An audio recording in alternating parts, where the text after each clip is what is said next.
Is the universe infinite? Does it have an edge? And if so, what would you see if you went that far?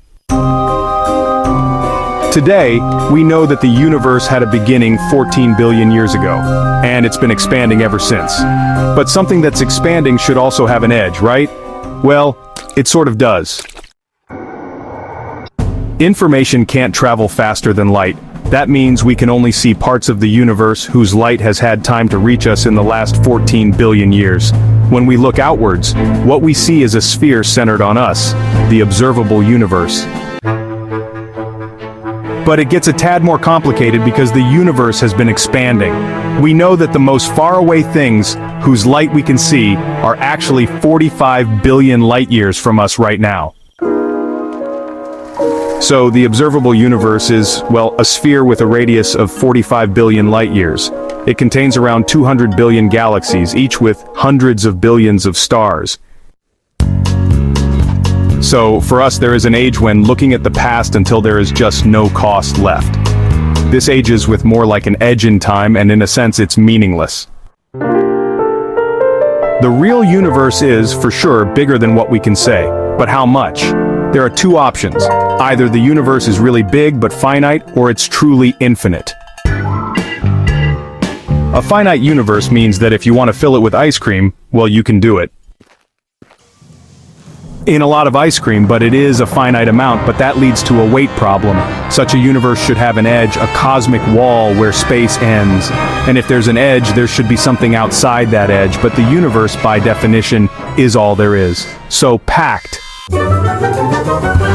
That be stuff outside? All varies. Does the idea of something outside of everything even make sense? Except, of course, there is a physics heck. You can have a universe that has no border, but that still could be filled with a finite amount of ice cream. What if the universe is truly finite? Imagine an orange, and ready tiny at the end, you can only see a small piece of the skin, just as you can only see a small chunk of the universe. But if the ant starts walking, it will eventually walk around the whole orange and be back to its starting point. So, the skin of an orange is not infinite, but it doesn't have a border. The universe is not like the skin of an orange, but it could be very similar. Instead of a sphere, it could be a hyperspace where three-dimensional space is curled on itself. Which is, impossible for your brain to visualize, unfortunately. But the point is, no borders, no outside of the hyperspace. From a human perspective, our whole 3D space is like the peel of an orange. If you were aboard a spaceship flying in a straight line, you would eventually come back to Earth. How does any of this make sense? The actual physics is hard, so we have to simplify and live here. But in a nutshell, it all boils down to gravity. The way it works is that mass creates gravity by bending space-time. The bending is the strongest where the mass is, but sort of stretches on forever, like a very mild tension in the fabric of space-time itself. This could bend the whole universe in a way where it bends back on itself, which then makes the hyperspace. If you find this confusing, we're with you. If the universe happens to be, how could we find out how big it is? On Earth, we can see things disappear below the horizon, and that helps us calculate how big the Earth is. Scientists try to find some sort of universe horizon that would reveal the scale of the cosmic sphere, but didn't see anything. Which means that if the universe... This idea was for it to be so big that, from our perspective, it looks like we're living on a flat surface. For this to make sense, a hyperspherical universe should be at least 1,000 times bigger than our observable part. It could be 1 trillion times bigger for all we know, but definitely not smaller than that.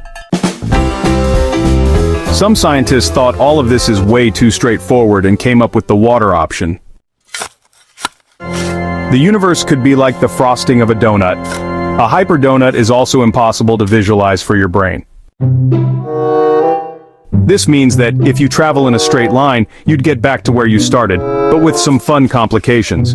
In a hybrid universe, there's not the same amount of stuff in every direction. If two spaceships fly in different directions, one could get back to the start way earlier. This also means that light from faraway galaxies would do fun and confusing stuff, in a sort of cosmic hall of mirrors effect. We could see faraway things in two places, but not just that. We would see them in different moments in time because their light would have taken much longer to travel in one direction than the other. Stop being born in front of you and see that same star die on the opposite side of the sky. So, how big would such a hyper don't-like universe be? Well, because of its strange geometry actually, this is kind of the smallest possible universe, potentially just a few times bigger than the observable universe.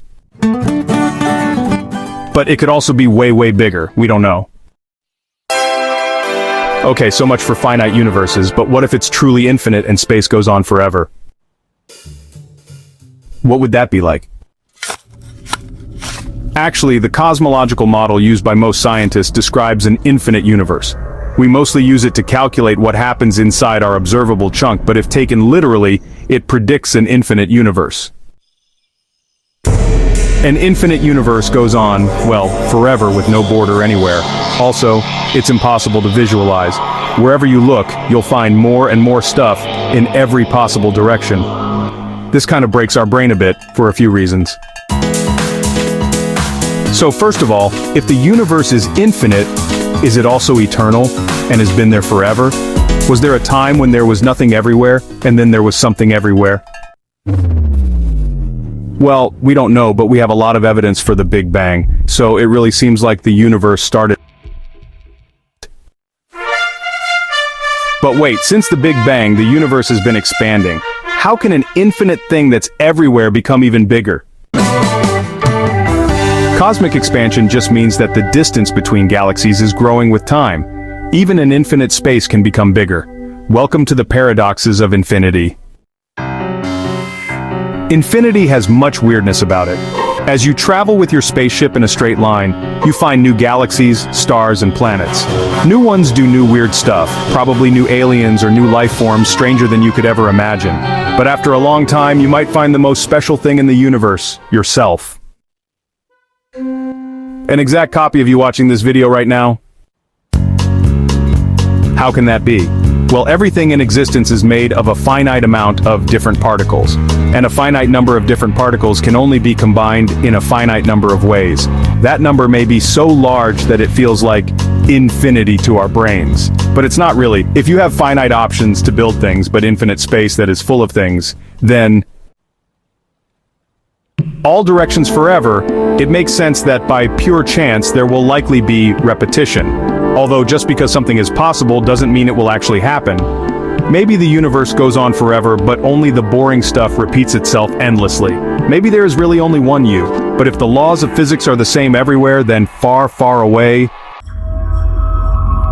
Wait, gas could have given birth to stars and planets where primitive genetic information could emerge from chemistry, which might have ended up in cells and animals that evolved in really unlikely ways.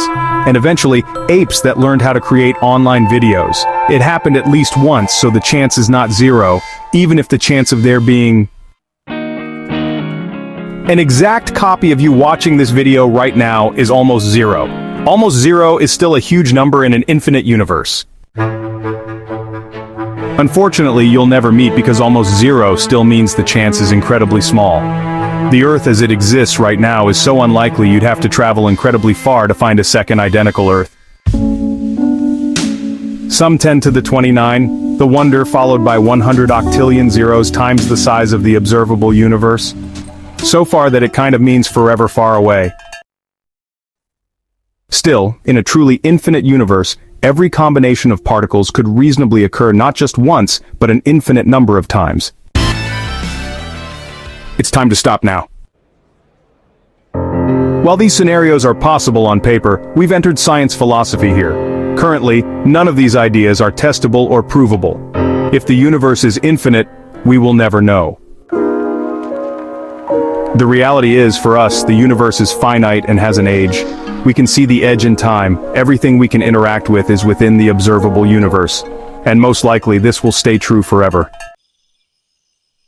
Even if this finite universe feels small to you, it's more than big enough to fulfill all the dreams that we and our descendants can ever come up with. Infinitely enough for all of us. While we can't be sure whether the universe is infinite, many fascinating questions do have definitive answers in science, math, and technology. And you can learn all about them on Brilliant.org. Brilliant will make you a better thinker and problem solver with thousands of hands-on lessons.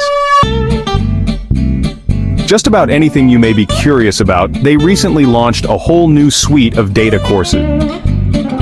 Real data to tell powerful stories while training your brain to see trends through the chaos of truly massive data sets. You'll answer practical questions like how to maximize revenue hosting on name analysis that scientists use to explore the distribution of galaxies and unravel the mysteries of the cosmos, a foundation that can take your understanding to astronomical heights. We've also partnered with Brilliant to create a series of lessons to take your scientific knowledge to the next level. These lessons let you further explore the topics you know. From popular videos on rabies and Romanian metabolism to climate science and supernovae, each lesson on Brilliant is interactive, like a one-on-one version of a course on video. And you can get started whenever, wherever, right from whatever device you'd like to get hands-on with courses. For lessons and to explore everything Brilliant has to offer, you can start your free 30-day trial by signing up at brilliant.org/nutshell. There's even extra work for courses because our viewers, the first 200 people to use the link, get 20% off an annual membership once their trial ends.